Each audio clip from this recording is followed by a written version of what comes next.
Assalamualaikum warahmatullahi wabarakatuh. Perkenalkan, nama saya Elina Putera Putri dengan NIM 22016001 dari Prodi Pendidikan Bahasa dan Sastra Indonesia. Saya akan mempresentasikan materi mata kuliah keterampilan berbicara, yaitu tentang teori dasar keterampilan berbicara. Pokok pembahasannya yaitu A. Pengertian berbicara sebagai bentuk keterampilan berbahasa. Tujuan berbicara secara umum dan secara khusus. Catur saji bicara sebagai metode dalam keterampilan berbicara.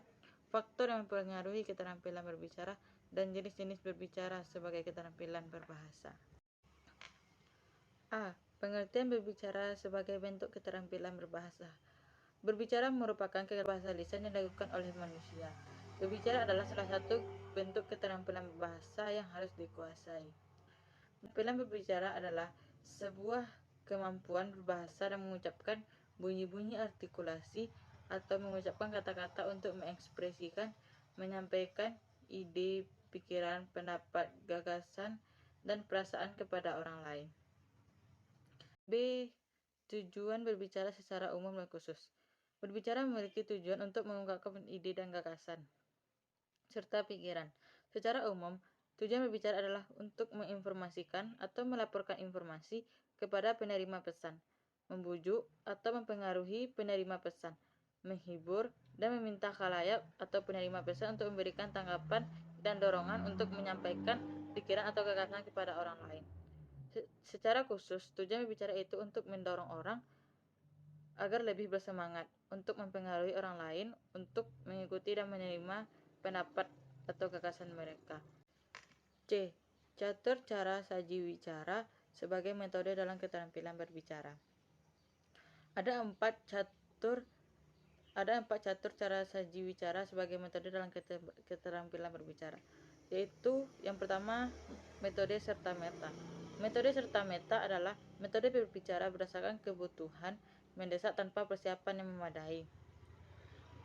Kelebihannya yaitu tidak memerlukan waktu yang panjang untuk mempersiapkan satu pembicara bagi yang berpengalaman tampil berbicara dan tidak memerlukan waktu untuk mengumpulkan bahan. Kekurangannya yaitu cenderung berbicara berbelit-belit, berbicara kaku, karena mengugat ingat urutan berikutnya. Yang B yaitu metode menghafal. Metode menghafal adalah metode berpidato yang dibuat dengan persiapan penuh. C. Metode naskah. Metode naskah adalah metode yang digunakan dengan cara membaca secara langsung teks yang telah disiapkan sebelumnya. D. Yaitu metode ekstemporan. Metode ekstemporan adalah metode berbicara dengan menuliskan ide-ide pokok yang akan disampaikan, kemudian menyampaikan permasalahan yang telah disusun dengan kata-katanya sendiri. Yang D yaitu faktor yang mempengaruhi keterampilan berbicara. Ada dua faktor yang mempengaruhi keterampilan berbicara, yaitu faktor internal dan faktor eksternal. Faktor internal merupakan segala potensi yang ada di dalam diri seseorang, yang meliputi faktor fisik dan non-fisik. Faktor fisik keterampilan berbicara yaitu faktor yang menyangkut dengan kesempurnaan organ-organ tubuh yang digunakan di dalam berbicara. Sedangkan faktor non-fisik yaitu faktor yang berhubungan dengan kondisi psikologi seseorang. Selanjutnya itu faktor psikis keterampilan berbicara yang meliputi kepribadian, karakter, bakat, tingkat intelijensi, dan kreativitas. Yang B yaitu faktor eksternal. Faktor eksternal merupakan faktor yang berasal dari luar diri individu yang meliputi tingkat pendidikan, kebiasaan, dan lingkungan pergaulan. Yang I yaitu jenis-jenis berbicara sebagai keterampilan berbahasa. Yang pertama yaitu bercerita. Bercerita adalah menuturkan suatu cerita secara lisan. Yang B yaitu debat. Debat ini mirip dengan dialog. Debat berarti bertukar pikiran secara terbuka untuk membahas masalah yang masih merupakan pro dan kontra dengan memperhatikan aturan dan tata tertib tertentu. C yaitu diskusi. Diskusi merupakan tindakan atau proses berbicara yang tentang sesuatu yang dilakukan untuk mencapai keputusan dan untuk bertukar ide. Yang diskusi adalah bentuk interaksi dalam kehidupan sehari-hari yang melibatkan dua orang atau lebih. Yang D itu wawancara. Wawancara adalah kegiatan tanya jawab yang dilakukan oleh seseorang yang diperlukan untuk dimintai keterangan atau pendapatnya mengenai suatu hal yang dimuat dalam surat kabar.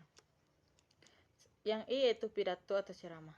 Pidato adalah sebuah kegiatan berbicara di depan umum untuk menyatakan pendapatnya atau memberikan gambaran tentang suatu hal. Sedangkan ceramah merupakan suatu kegiatan berbicara di depan umum dalam situasi tertentu untuk tujuan tertentu kepada pendengar tertentu. Yang F yaitu percakapan. Percakapan adalah dialog antara dua orang atau lebih yang bertujuan untuk membangun komunikasi melalui bahasa lisan dan tulisan. Percakapan ini bersifat interaktif, yaitu komunikasi secara spontan atau dua orang atau lebih. Jadi kesimpulannya itu, keterampilan berbicara merupakan salah satu aspek keterampilan berbahasa yang menunjang dalam aplikasi kemampuan yang baik. Berbicara adalah kemampuan seseorang dalam mengungkapkan atau mengekspresikan ide atau pikiran yang ada dalam diri seseorang yang melibatkan orang lain dalam menyampaikan informasi tersebut. Berbicara tidak hanya sekedar sebagai alat berkomunikasi, tetapi keterampilan yang dapat memengaruhi keterampilan berbahasa lainnya. Sekian presentasi dari saya.